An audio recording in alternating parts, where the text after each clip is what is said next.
Hello dear buddies, welcome to our channel greetings for travel. ఇప్పుడు మనం భద్రాద్రి జిల్లాలో ఉన్న శ్రీ సీతారాముల వాళ్ళ టెంపుల్లో ఉన్నాము. ఇది ఖమ్మం జిల్లా తెలంగాణ రాష్ట్రంలో ఉందన్నమాట. ఈ రాష్ట్రంలో ఉన్న రామాలయ టెంపుల్ అన్నింటిలో ఇది చాలా పెద్దది.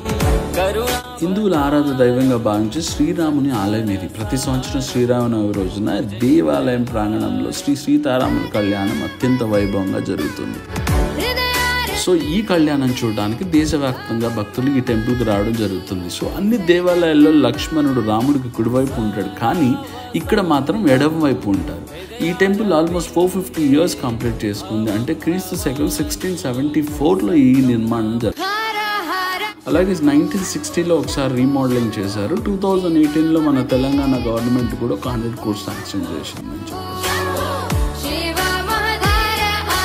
సో ఈ వీడియో మీకు నచ్చినట్లయితే please like and subscribe. Thank you.